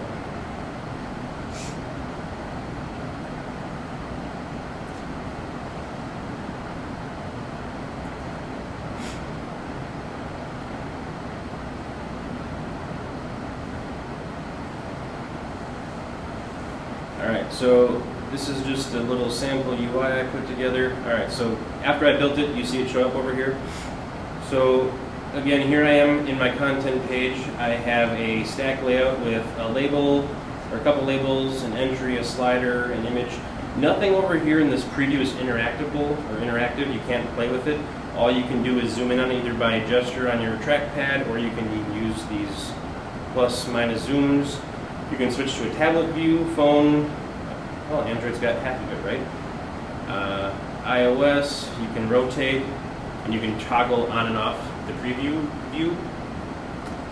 So to show you that this is actually live updating, I could say is presenting at MNEM tonight, right? So you're seeing this thing update in real time. All right, so now there's a little bit of a lag, but it's showing up, it's wrapping in real time. I could say add background color equals green, and you're getting the live update on the right. But what I wanted to show you guys was something cooler, because that's boring, and I wanted to show it with a view model. So this thing, it should go out and load these images, but what you'll see I'm doing here is I have a stack layout with some padding, 2 labels. This first one is hard-coded, so I mean I could just type in, blah, and it should update what's on the right. Should. But it's not. Oh, there it goes. So there's the images too. So if I go look at the view model, I just have an observable collection set up, and I'm adding in some M&M models. Myself, Steve, Dan, and John, along with some occupations. John, you are the code hunter. And these are images on Meetup. So if I copy one, say, and just load it, that's all it is. So if I go back in here, so that's what's actually getting passed via the binding. So down here, where I have my list view, I have an image, and all I'm saying is binding image, because in my M&M model, I have an image, name and occupation, so string, string, string. And so say if I went in here and I updated something like this is one thing that I noticed, is I wasn't getting that to update on the fly. But if I ran this, and again, that's a hard-coded view model, so that's probably not a big deal anyways. But if I ran this and then came back to the previewer, it would show up again. So there's the ASDF, and now it's showing over here. And again, I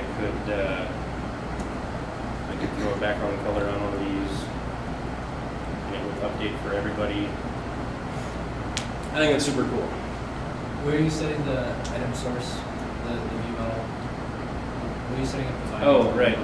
So up at the top, this was a good article from James Montemagno. I'm setting up this design namespace, and then I use it here when I'm setting my binding context. So I'm doing design view model locator, and all view model locator is it's right within my XP previewer namespace, which is at the app level. So I'm saying view model locator dot MNEM view model locator, and that's just a reference to this static object. That's what Windows Phone does too. So you can use the item source context and set up an alternate design context. Oh. In the same binding context, in the same binding definition. So this could be live then too? No, you won't be able to run. Well, actually, you might be able to, depending on what your code does. But the whole idea is that you can set up a static view model, a design view model locator, and then reference that like you've done. And then when it's smart enough to know I'm running in design mode, so go off to this view model locator instead of the real one. Oh, okay. That way, you don't have to change your code. So Right. And that's what I figured I'd have to do is put in some conditional No, somewhere. It's in the binding context definition. That's why you have the design prefix there. And then if you didn't have the design prefix, you would set up your standard one for your production view model locator. Okay. Well, this is probably going to be enough to get me to switch to XAML. Right now I don't do a lot of XAML, and I think that this is, I don't know, between this and what I see with workbooks, I think I'm going to have to make the switch. That was the other thing. Workbooks is, I think, all code right now. It'd be kind of cool if workbooks did support XAML also, but nonetheless, I think this probably got the biggest applause at Evolve, and I don't know. I'm excited to keep using it. Like I said, I think Android was. I mean, right now I've got a black screen. I don't know what's going on there. And is there no Windows Phone option then up there? Oh, you're on a Mac. I'm on a Mac. But there would be other ones. I think that was the one. So Visual Studio will be added in the future. I don't know if that means it's not supported. Oh, I see. So yeah, right now just Xamarin Studio. But there's Xamarin Studio on wait, did they discontinue Xamarin Studio on Windows? Yeah, I think they did. No, yeah, the community edition. It is? I think so. Is Windows, but then there's also Xamarin in Visual Studio. Yeah. Until they change that. It's hard to find them. It's true until it's not. Right. So that was my XAML previewer. Yeah, so this was a quick video we had. Do you want me just to close this out? If you want. So I put, and then there was. So Steve Wozniak made an appearance. I don't know what Xamarin paid him, but probably quite a bit. It was awesome to see him and listen to him speak. I think there were circumstances where he probably got a little long-winded and they would have liked to talk about a few other things, but nonetheless, a cool experience, and hopefully this video will play through here. Steve Wozniak to the stage.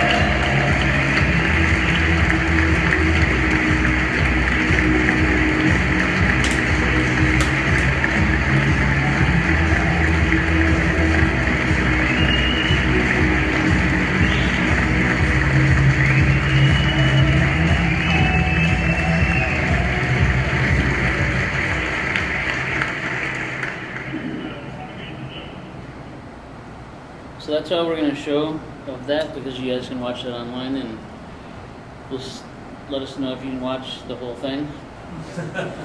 I was getting uncomfortable in my seat. Next up, Grant Imahara from Mythbusters. He was the day 2 keynote. He talked about how there's actually a lot of similarities between what he does in software development and trial and error. Working with other people, looking at other ways of doing things. It was actually a very interesting talk, and he also said he's working on a new show, so we'll see what comes of that. He couldn't give any details, but if you're a fan of Mythbusters, I'm sure you'll like what he's coming out with next. The other thing that we wanted to point out, a couple last slides, sorry running a little late, the Xamarin Evolve conference app. So last Evolve, so in late 2014, they didn't release the source code and everybody complained. This year they've already released it. It's available on GitHub. Go check it out. It's like 15,000 lines of code. They even break down into some statistics about how much code reuse and share there is between the platforms. I don't know. I think it'd be a good place to see what you're doing wrong or right, or see how you're doing it versus how James Montemagno would do it. Yeah, and it only works on iOS 9 and above.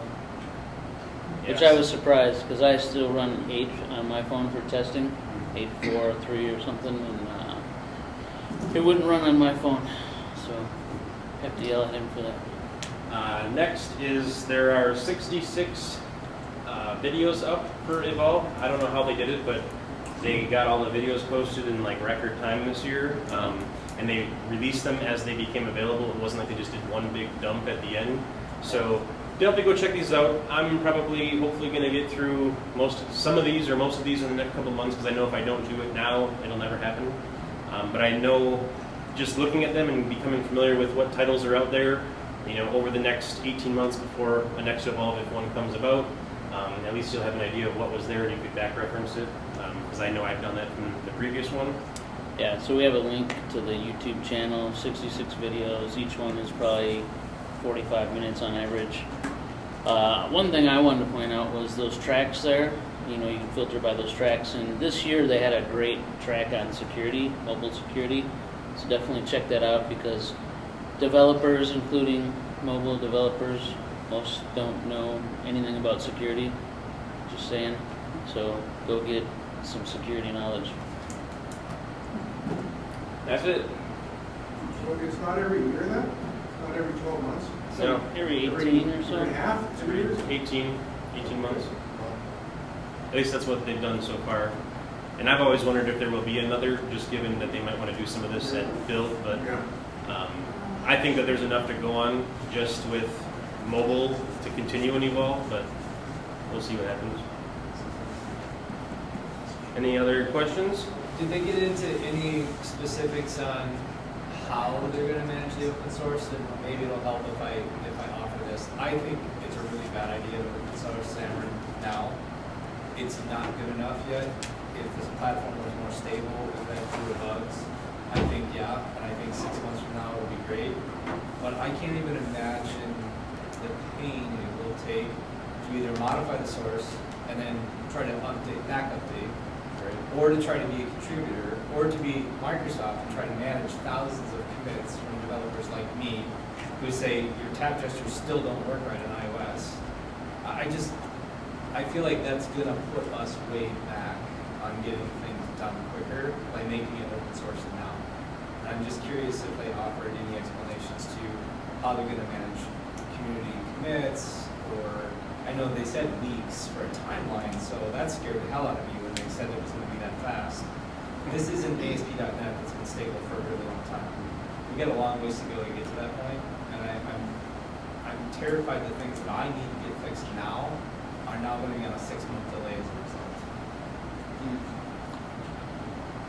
Well, from my experience, I've been fortunate in that the work that I've done with Xamarin is probably less complicated than yours, and so I haven't experienced all that level of issues. You can check out open.xamarin.com. That's kind of the homepage for all that. I don't know. I'm sure they're going to police all of that. They're not just going to let flood of changes come in. But they didn't touch on any of that at Evolve that I remember. I mean, in my experience is also jaded because I'm doing things that Xamarin.Forms was honestly never intended to do. But I got really lucky, and for 3 months in a row, once a month, I got a day with Jason Smith, and I would say, here, this is broken. And we walk through the code, and he'd say, oh, okay, that's fixed. Now what? And we just go through these things, and a lot of them were Windows Phone related because, there's not a lot of emphasis there. I don't anticipate ever getting access to JSON like that again, now that they're part of Microsoft. And I honestly, I'm very scared that the things I have to have fixed, I can't get access anymore, and the timelines are going to be really long. So here's one suggestion possibly that you could try. I know you went to Jason and he's the source, right? Yeah. But I would also say maybe you need to show your code to some other developers besides your team, because your team has been, so focused on it, and maybe they don't see things that somebody from an outside perspective might bring to the table, or with a different set of skills or experience. I've seen that happen a million times where, somebody's stuck or there's this challenge, and then you get these fresh eyes in, and they help you get past the obstacle. I don't want to discount that at all. Yeah. But there hasn't been, I would say, 4 out of 5 things I brought to Jason. He said, "Oh, do it a different way." The other 4 were bugs. So those things happen where I'm just like showing up the problem from the wrong way. You're hacking it. Well, But I'm spending an enormous amount of time getting around. For example, we have a fancy gesture control. If you have a layer that does gestures and you try to put a list view on top of that, so you're sliding something in, maybe like a menu, if that list view is using a standard list item template, no issues. You use a custom list item template, no longer tappable. I mean, there's things like that you have to have a certain set of situations. But clearly, if I just dump it out as a standard text item, a list item with just a text box, tabs are fine. I replace it with a custom control. I no longer get a tap event. The thing highlights, and it's like, oh, you touched this thing, but my tap event never fires. And it's just, all I did is change the template. So, I mean, there's things like that's super hard to get to. So, as another resource, have you been on Xamarin's Slack channel? One of our guys actually, the new HealthKit on Android. I think their answer to HealthKit on iOS came out on Android. It wasn't in Xamarin SDK yet. There wasn't any binding library or anything like that. We went on the Slack channel for Xamarin, and immediately got a response that says, "I'm going to put that into the Xamarin thing right away, and I'll get it to you as soon as I can." That's fantastic. I didn't know that even existed. Yeah, so I'm going to go check that out. there's a good Slack channel out there and a lot of Xamarin people that show up. That's awesome. No, and What he's talking about now is part of Microsoft and what's going to happen. I've been working with them for years, and I had similar issues right here. And I just send them an email or a call, and then 3 days later it's fixed. It's in the next beta. I get it. But right now, we don't know what's going to happen, and that's my concern too. Because it doesn't matter where you put it. You put it in Slack and other stuff. There's a bug. There will be bug, in there, and people won't be able to fix it because you do something completely different. And that's what you did probably. I mean, people is not going to suggest you the right way to do it because there's a bug in the Xamarin code. The question is how they're going to handle it. Will they be able to handle it as fast as they used to? I mean, I think it's concern for me too. I'm on the same page with you. I think the acquisition is a good thing for us 6 to 12 months from now. I think right now, it's not a positive thing for my business. And the other thing is, with the Microsoft, again, I don't want to bad mouth or anything. Xamarin, anytime new iOS comes, Xamarin brings the new version of this Xamarin Studio or whatever the iOS support is. I don't know if they will be able to do that or not, I got 2 more things for you. One, Adam mentioned the one guy, Jeremy Lavelle, I think. He's a hardcore guy at Xamarin, but he's also has a lot of deep knowledge on building UI and animation and interaction and graphics. Jeremy Lavelle. I think it's L-A-V. It's got like an E-L. I'm not He's sure like, if I think French. he's French Canadian or something. Okay, well, that's So look probably him enough up. for me to find. So I would say look him up because he seems to be a really solid UI mechanic. And that brings me to the next point. Adam and I, we have a really long history in Flash, Flex, and Air. And we have built like every UI component from scratch in Flash, Flex, and Air back in the olden days, right? Before they actually made custom components. So we have this knowledge of, we are also UI mechanics. And we've done things that in those platforms that, are difficult to do in other platforms, but we also, taking that knowledge into like Xamarin.Forms, we hear every day people are telling us, oh, you can't do that in Xamarin.Forms, you can't do that in Xamarin.Forms. And we're always looking at each other like, really? We can't? And then we go do it, and it's like, yeah, it's a piece of cake. It's maybe not a piece of cake. Well, to us maybe, But what we're finding is a lot of people don't know, and this is nothing against your team, a lot of people don't have this deep UI mechanic understanding that, you know, can be applied in any platform, and they get hung up on, you know, like, again, Xamarin.Forms, people think you can't do super custom UIs. We've done them.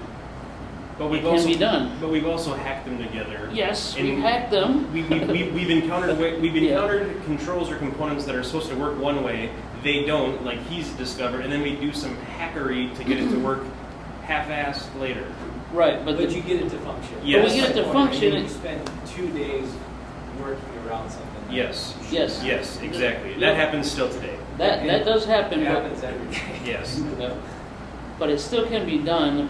But again, going back to our experience, we have this you know, maybe it's our process or just our deeper understanding of how to figure those things out and hack around them. I don't know, but you know, I'm just saying that find some people that have a deeper understanding of the mechanics, maybe, and then you maybe can get past that or bring in just some fresh eyes. You know, because if you're beating your head against the table on this thing for so long, you're probably not seeing something.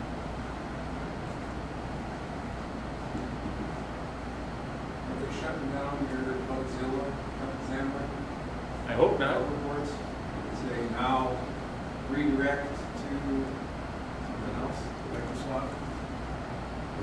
Not that we know of. Yeah, not that we know of. I mean, my hope is that Xamarin can still function and operate as Xamarin, not Microsoft Xamarin. I know nothing about what the plans are or how things are working now, but that's what I hope for. And that would still give you access to Jason Smith once every 3 months or whatever you're doing. Did they make any jokes about all the employees now getting Microsoft badges?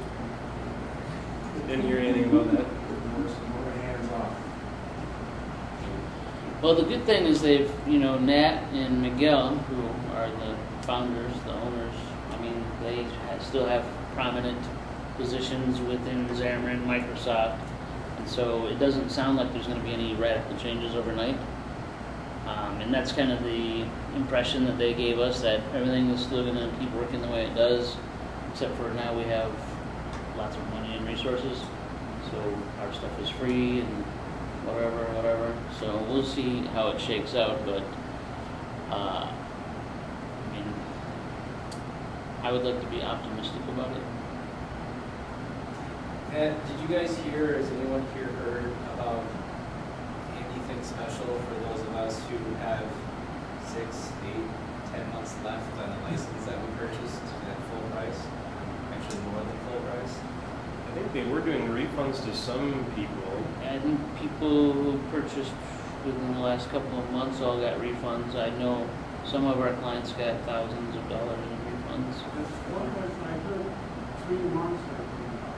If you were beyond 3 months. I didn't hear anything. But if it's 3 months, they will respond. Mine was longer than 3 months, but I'd call them up, Yeah. because every time we've ever talked to Xamarin salesperson, they've always given us deals for anything and everything. So maybe if you call them up and say, hey, you got absolutely no deals. To buy them or to get refunded? To buy them, when we did the renewal, Okay. they would not be on the price. By the way, what was the price of the license in January per developer? for, Business was like Business? For business. 1,000 per platform? wasn't it? Yeah. 1,000 per So- platform. yeah. Per developer. Okay. And that's what we paid too. So Yeah. we paid $4 grand for 2 developers. right. The second platform goes down. No, not for us.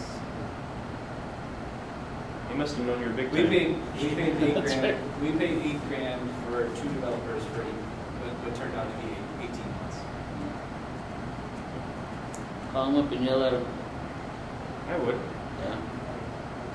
What's your time worth? Well, If it takes longer than an it's hour about of time. complaining? I mean, I Exactly. spent hundreds of hours sending reproducible solutions to Xamarin and Yeah. support team to fix their bugs. I mean, that Well, that was, I don't remember, I think this was someone at Evolve, we were talking about if we hit a bug in our code. This was during our one-on-one session, and he's like, yeah, create another solution to reproduce the problem, do a screencast, send us detailed description. I'm like, we're going to spend a day doing this? Exactly. And that's what it takes, is it takes a day to find the bug. Yeah. And then at least a half a day to build the solution to send to them. Because that's their modus operandi. You send support an email saying, hey, tab gestures don't work on a custom list item when you have a gesture underneath of it. Send us a repo solution. Yeah, see you next week. I mean, I can walk you through my code and show you how it works, but it would take me more than a day to build a repo solution with that level of complexity that is the only way to reproduce the bug. So were you sending them screen recordings, or? I re-architected my app and changed my application flow. It was faster for me to change my application flow to avoid this particular layering than it would have been to build a repo solution. So I'm like, I guess we'll just open this screen from the main menu instead of opening it from this subscreen. And that's the unfortunate situation we're in with some of these things. That's how my comment about the platform's truly mature yet to be open source. And I'm really concerned about we haven't reached a stable code base yet to open source. Then how would you feel about all these things in preview? Until they actually are available. I mean, I'm just saying they're doing all these new things without fixing the old stuff, right? Yeah, that's true. Yeah. I mean, there's some of those things. I mean, we never got Sketches for PC unless I missed it, right? Sketches was only ever an Apple thing. I think it was only a Mac thing. 18 months, and they said, we'll have that out in a few months, and it never happened. Yeah. So, we'll see where some of this stuff goes. But yeah, I mean, there's still, but again, I'm doing things that they were never intended to be done. The sky was the limit at the last of all, and then 6 months later they were like, yeah, we'll do it for enterprise apps. Nobody creates a crap like that. So, yeah, I mean, you guys have to take everything I say with a very strong lens, because we are doing strange things. Yeah, if any of you don't know Scott, he gave an awesome presentation, was that last year, I think? Yeah, at Venture. And we have the video on our YouTube channel. You should look at the stuff he's doing. It's really, really fascinating and custom, and I'm sure that this leads to some of the things that you're talking about right now. And I'll have to say that 2.2 was an amazing, amazing improvement. I mean, dozens and dozens of things that have been killing us for a long time were fixed. That was a massive, massive update. And for the most part, it's very stable. The 3 or 4 things that we still have left, it's the kind of all-day hacking around it, but at least you can get around it. Now, there were a lot of things that you just, app crashes on resume on Android 4.4, Samsung Galaxy 3. This is Xamarin.Forms. Yeah, Xamarin.Forms. Or Xamarin, the whole thing. Everything we do is in Forms, so most of the crashes that we see are Forms related. I don't know about you guys, but most of my crashes in Xamarin Insights, there's none of my code in the stack trace. Or if it even has a stack trace. I get tons of crashes that have no stack trace. Those are issues that, what am I going to do about them? So we've spent 2 days, building a custom implementation to track tabs. And so we're hoping that now in our next release, when we start getting crashes, we'll get the last 5 things that were touched. So at least we have a shot figuring out what the world they were doing when they got crashed. So what are you going to do with the Xamarin? Are you converting the hockey app, or what? I don't know anything about the hockey app. They're not supporting it anymore. Yeah, no, I understand that. They're incorporating that into. We tried hockey app, but we couldn't use it because it didn't work with Windows Phone, oddly enough. It couldn't deploy a Windows Phone app. And hockey app at the time required you to register all your iPhones. Yeah. It was the old test flight type of style. You couldn't do it just with email address, which isn't any good for me for beta testers. I mean, I can't run out there and get all the device IDs from my beta testers. So we said, well, it's a nice idea, but A, it doesn't work for Windows Phone. B, it's not as nice as a test flight for iOS with the emails. So we're not going to use it just for Android. We set up a Google community for that and did that. So I assume they're going to roll these things into Hockey app. If they don't, well, maybe we'll roll our own. We already do a ton of custom logging back on us anyway. So it's not going to be that big of a deal to report it back. Did I hear Xamarin Insights is going away? Yeah, it's been merged into Hockey app. Yeah, it's in process. But from the sounds of it, Insights was way better in many regards. And so Hockey app will probably be more like Insights and less like Hockey app, from what I've understood. So I'm assuming these concerns along those lines. What is their motivation? What is your opinion? Why do they want to open source? Would they have done that at Microsoft not bought them? Anyway, is it just the way vendors go? Well, I think Microsoft has been on this big open source kick for the last few years for a number of reasons, good and bad. And I don't think Xamarin financially could open source all that stuff if they weren't acquired by Microsoft. You know, It's seen as a good thing. Microsoft's new way of doing stuff. Therefore, Right, I think with Microsoft has open sourced their core framework, ASP.NET, SignalR, all of those things. They've open sourced all that stuff. So I think it was natural that they would have done it. But yeah, I agree. I don't think there's any way Xamarin could have done it and still stayed alive. I think with Apple open sourcing Swift too, it might have been a little bit of a kick in the pants to get them, Microsoft thinking about doing the same with their new mobile, but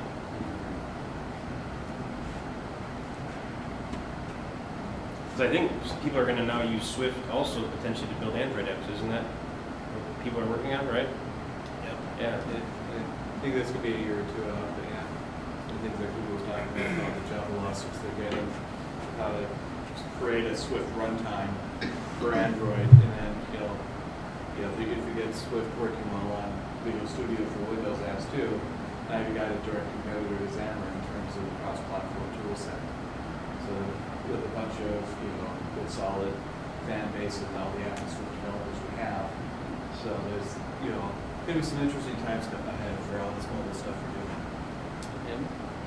And Xamarin bought what, RoboVM a year ago or something, which was the Java.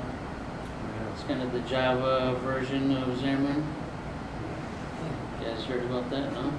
Yeah, they bought that company, and then we haven't heard anything about that. So we may see Java come into Xamarin tooling. Microsoft, I think, is continuing that one. As far as I know, like 3 months ago, they announced it. Oh, did they? I think that would be dangerous thing to do anyway with the way Oracle's behavior. And they're not going to do anything. I mean, with Oracle acting the way they are acting, Yeah. I see a bright future for Java anyway. I agree. I think Java is in trouble thanks to Oracle. Anything else? Last parting words? Great. Well, thanks a lot, guys, for coming out, and be sure to go to the barbecue tomorrow. But yes, tomorrow, Friday barbecue. Thanks for coming out, guys. Listen to us ramble about this stuff. Thank you, Lauren, again. Thank Really you, Lauren. awesome. Thank you to Object Partners. Yep. Charlie is not here. He probably is. He's probably waiting at the door. Okay, cool. So yeah, thanks, and go check out those videos. There's 66 videos, awesome content. Thanks for all the time markings. We can get the WAS. Yeah.